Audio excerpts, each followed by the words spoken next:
Counter-urbanisation, also known as de-urbanisation, refers to the movement of people and economic activities away from major cities and into suburban or rural areas. This process represents a significant reversal of the traditional urbanization trend that dominated the 19th and 20th centuries, where people migrated in large numbers from rural areas to cities in search of employment and opportunities. Counter-urbanization has gained considerable prominence in recent decades, particularly in more economically developed countries, MEDCs, as a response to various push and pull factors. This demographic shift has had notable and far-reaching effects on society, the economy, and the environment as rural populations increase and the character of these areas transforms. It is important to distinguish counter-urbanization from the related process of suburbanization, though the two are often interconnected. Suburbanization occurs where the suburbs on the edge of urban areas grow outward into the surrounding countryside as people move from both the inner cities and also some rural areas. Suburban residents typically retain easy access to the services and employment opportunities that urban areas provide, while simultaneously increasing their access to open space amenities, larger properties, and quieter residential environments. This process creates a gradual urban-rural transition zone, often referred to as the rural-urban fringe. Key drivers of counter-urbanization. One of the primary drivers of counter-urbanization is the desire for a significantly higher quality of life, which many people feel is increasingly difficult to achieve in major urban centers. As cities become progressively more crowded and face mounting issues such as severe traffic congestion, air and noise pollution, high levels of crime in certain areas, and escalating costs of living, including housing, some individuals and families actively seek alternatives outside of urban centers.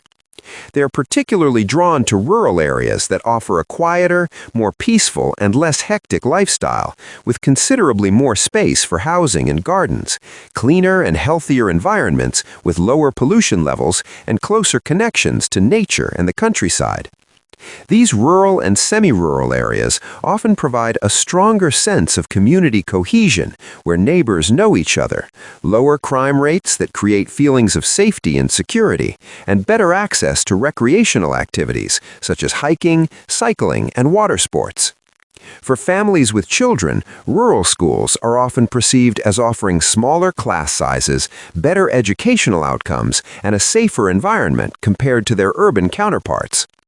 Technological advancements and improved transportation infrastructure have also played a significant and enabling role in facilitating counter-urbanization over recent decades.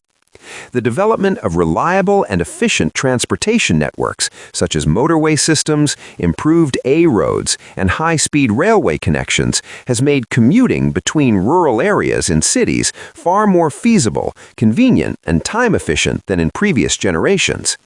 Many rural residents now work in cities but choose to live outside them, creating a pattern of long-distance commuting. Even more significantly, the widespread availability of high-speed broadband internet and fiber optic connections, along with revolutionary advancements in remote work options and digital communication technologies, has fundamentally enabled individuals to live outside urban centers while maintaining their employment in cities or working entirely remotely.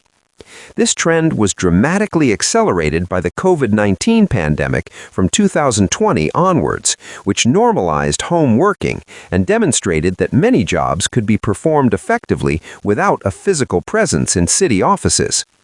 This has given workers unprecedented freedom to choose their residential location based on lifestyle preferences rather than proximity to their workplace.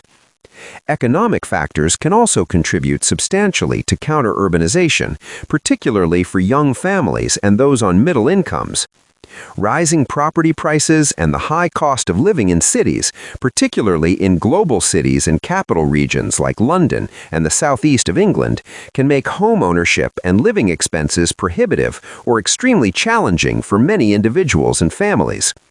The average house price in major UK cities can be 10 times or more the average salary, pricing many people out of the property market entirely.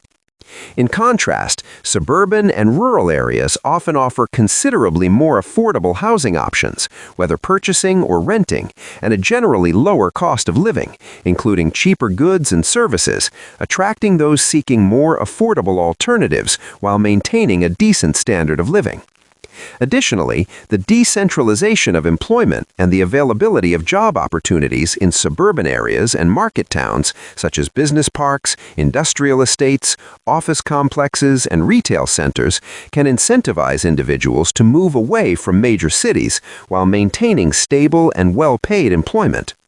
Some businesses have deliberately relocated to rural areas to take advantage of lower operating costs, particularly land and premises costs. Impacts and consequences of counter-urbanization. Counter-urbanization can have both positive and negative effects on society, the economy, and the environment, creating complex challenges for planners and policymakers. On the positive side, it can help alleviate significant population pressures in overcrowded urban areas, reduce traffic congestion and strain on public transport systems, and promote the development of smaller, more balanced, and potentially self-sustaining communities throughout a region or country. This more even distribution of population can lead to more balanced regional development.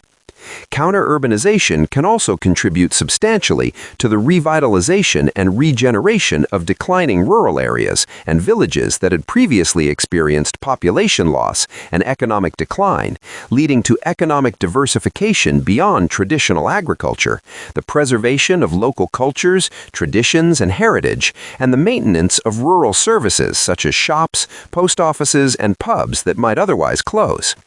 The influx of new residents often brings additional income and spending power to rural economies, supporting local businesses and creating employment opportunities. However, counter-urbanization also poses significant challenges that must be carefully managed.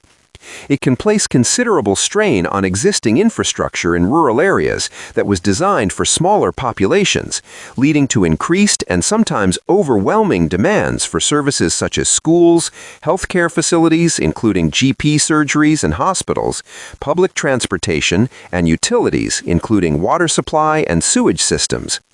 Rural roads not designed for heavy traffic can become congested, and pressure on local services can create tension between long-established residents and newcomers.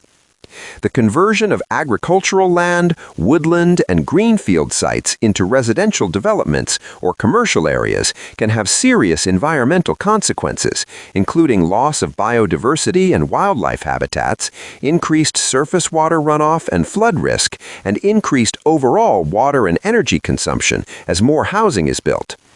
This can also lead to the loss of productive farmland that contributes to food security. Additionally, counter-urbanization can exacerbate spatial and social inequalities within society, as those with more financial resources, higher incomes, and professional occupations may have greater access to desirable rural living, while lower-income groups remain concentrated in cities or less desirable areas. This can lead to the phenomenon of rural gentrification, where property prices in attractive villages increase dramatically, pricing out local people, including young families who have grown up in the area, agricultural workers, and those on lower incomes. This can fundamentally change the social composition of rural communities and reduce social mixing. Furthermore, the influx of wealthier, often older or retired residents can alter the demographic structure of villages, potentially leading to the closure of schools due to fewer children and changing the character of communities. Case studies and examples. Counter-urbanisation is particularly evident in countries such as the United Kingdom, where the growth of commuter villages in areas like the Cotswolds, the Lake District, and the home counties around London exemplifies this trend. In the United States, the movement away from major metropolitan areas to states like Montana, Idaho, and Vermont has accelerated in recent years. Post-pandemic data from the UK shows significant population growth in rural and coastal areas, with many individuals and families reassessing their priorities regarding work-life balance and residential location.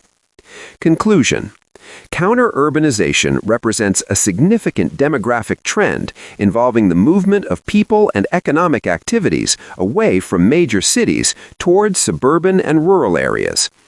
It is driven by multiple interconnected factors, such as a desire for a higher quality of life and improved living conditions, technological advancements in transport and digital communications, improved transportation infrastructure, and economic considerations, including housing affordability. While counter-urbanization offers clear advantages, such as a quieter, more peaceful lifestyle, access to nature and countryside, lower costs of living and housing, and opportunities for rural regeneration, it also presents substantial challenges related to infrastructure provision and capacity, environmental impact and sustainability, and social inequalities and community cohesion.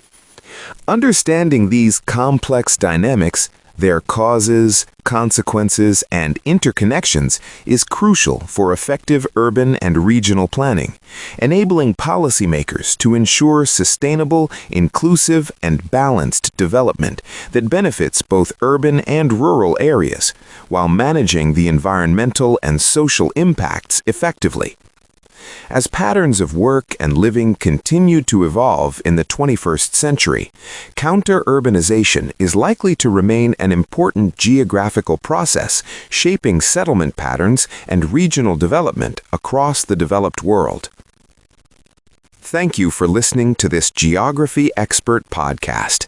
You can find access to all my free resources through my website, www.richiecunningham.com, including links to my Geography Expert Substack and podcasts.